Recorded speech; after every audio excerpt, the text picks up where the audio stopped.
Checking out your new chair? What do you think about it? Yeah? You see your little toys? Did you give me a little grin? You like it when I rub your little head? Oh, do you like that? Does it feel good? While I'm working on my mountain of laundry over here, and Ethan is still snoozing away for the moment, I thought I would just take a few minutes to kind of talk about what life has been like these last 4 weeks. In a couple hours, well, no, I guess in about an hour, we will officially be 4 weeks after the baby. And so I wanted to give like an honest account of what those 4 weeks have looked like. So I'm going to include some clips right now of the last 4 weeks because I had a plan of I was going to post something every single week and kind of have a video journal of this baby. It's a lot harder than I thought it was going to be.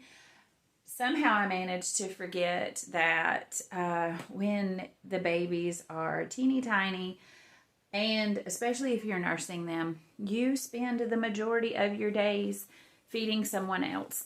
And so I did not get as many videos as I thought I was going to be able to do. So check out the clips from the last 4 weeks.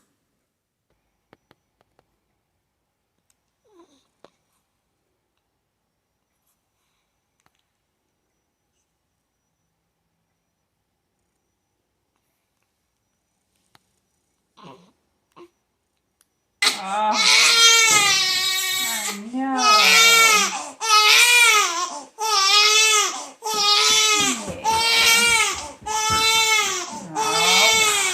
That's it.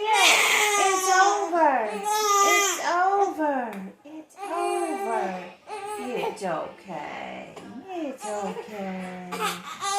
Yeah. That's all right. Hey. Hey. Wasn't so bad. Well, if you scratch your little face, it's going to make you cry again. Look at that little fuzzy hair. It's so handsome. But say, look at what happens after my bath time. My eyes are open. I'm seeing what's happening in the world. I look at my mama. Yes. So I have a little awake time. Yeah. So say, now I'm ready to put my clothes on. And then I'm going to have some cuddle time. Here come the big brothers to see what's happening. What's going on? Say, we just had a bath. Can you give him a little kiss? See how open his eyes are right now? Probably because he was freezing. He was freezing. It gets him good and awake, doesn't it? Hey, can you tip it? Is he going to sleep? No. Are you a boy? You think he's going to have blue eyes? Yeah, you better. Yeah, I have brown eyes. It's a boy. You mean boy. You think the baby's going to have blue eyes like you have blue eyes? Yeah, do boy. 2 boys with blue eyes. Do you love that little Ethan? Do you love him? Is he a good baby? Yeah, that's his bed. Can you put his passy back in his mouth? He lost it. Uh-huh. Can you put it back in his mouth? Do it easy.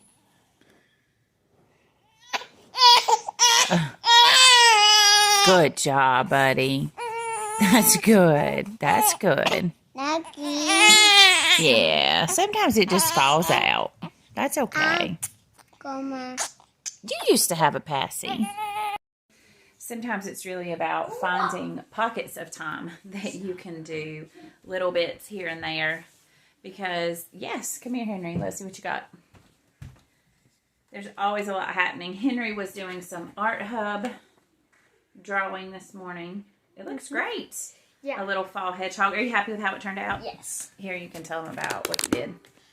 So I did a fall hedgehog. It has some trees, and then it has the leaves falling and some acorns. You did a great job, buddy. Thanks. So, as you can see, there's always something going on around here. There's always someone who needs something or wants something, or something has gone missing or broken. So we really just find pockets of time here and there to do things. That's how a lot of our school has been.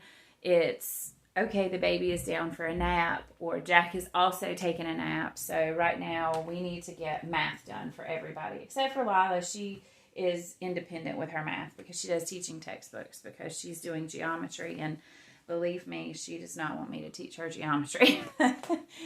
And that's how we have handled school. We have used Gather Round with entrepreneurship curriculum, which I have really enjoyed, and the kids have really liked a lot. It's been great for this time because it is kind of an all-in-one except for math, and it has elements of history and science, geography. All of those kinds of things are mixed in here and there. So even when we're not doing our rigorous history or geography or those types of things, or science, it's still sprinkled in here and there for a couple of weeks while we change it up, and then we can go back to those subjects in their more traditional form. So I like the flexibility of that.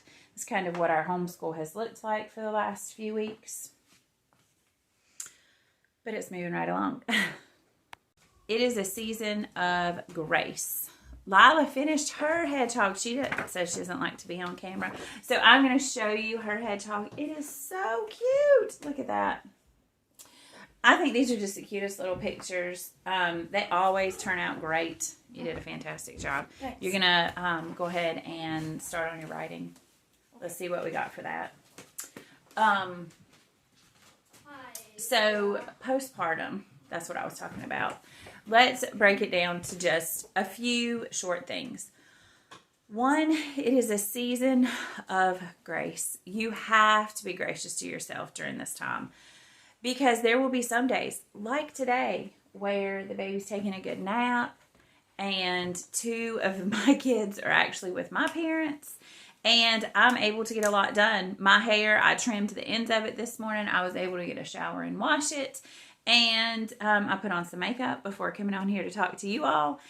And we've done school, and we've done art, and I've moved laundry around, and I'm matching up socks, and Gideon is standing down here with me, and he wants you to know he's here. Hi! We're getting ready to do math in just a minute. But just because I was able to do all of that today, I have a terrible idea that, like, tomorrow I'm going to be able to do all of the same amount of things that I did today. And for me, if I'm not able to get all of those things done, then I feel like I have failed. And then I start to kind of spiral into like this anxious, fearful, fretful, overwhelmed scenario. And it's not healthy, and it's not good for me. It's definitely not good for the kids either, because when I get overwhelmed and I get flustered, especially right now, it bubbles up usually in tears, and then I'm crying, and they're like, what's wrong? And I've just like created a situation for myself in which I'm overwhelmed, and I feel like I'm drowning. And it's all because of expectations that I put on me, because nobody else really expects at 4 weeks postpartum everything in life to be smooth and well put together, and there's, you know, everybody's got everything they need all the time. And so it's important to remember I'm in a season of grace.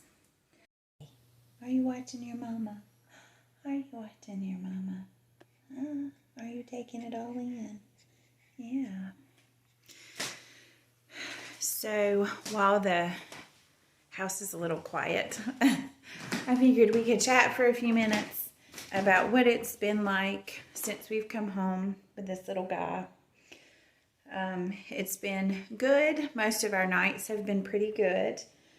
We had one night that was really rough. He just didn't want to sleep in his little bed next to ours. So I was up with him a whole lot. But then we did the whole swaddle thing, and then he slept really good. So, see, I just like to be snuggled either in somebody's arms or really tight in a blanket. So he slept much better the next night. Although you probably look at me and think, gosh, she looks really tired. That poor new mom, she's not sleeping much. But actually, I've slept pretty good overall, except for that one night. And I guess, update on the post labor and delivery is when you have an induction and you have a lot of Pitocin, there's some swelling that happens, like still down in my feet and ankles. I have a bit of swelling, but the other place that you see it a lot show up is in your face. So I kind of look like I have some bags under my eyes, and people assume that it's from lack of sleep with a new little baby, but that's not actually it. I'm pretty well rested overall, and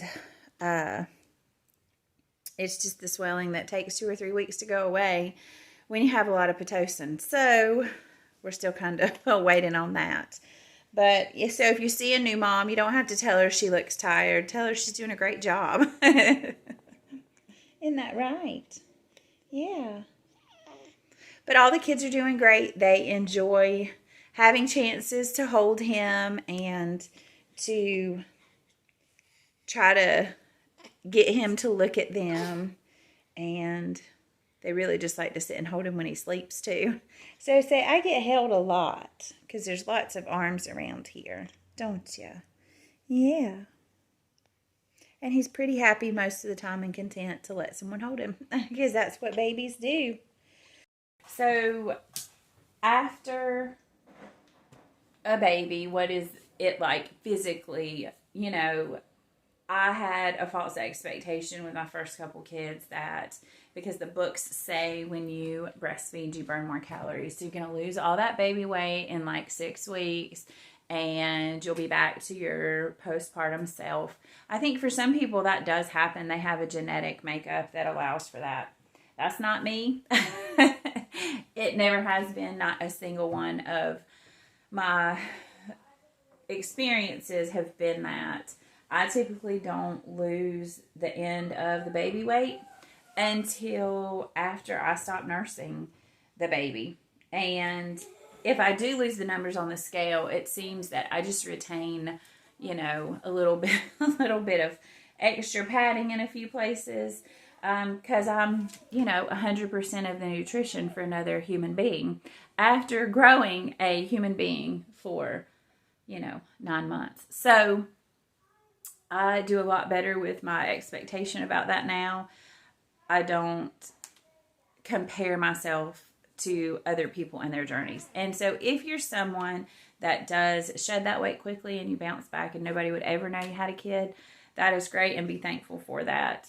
But if that's not you, don't put the demands and expectation on yourself that that's where you should be. Just be grateful that God created your body to create another body and to feed that little baby and care for them. And, you know, eventually it'll all come back together. I'm going to hang out with Mama while I eat. I'm going to eat for a little bit. Yeah. You want to talk to me about something? Oh, I heard it.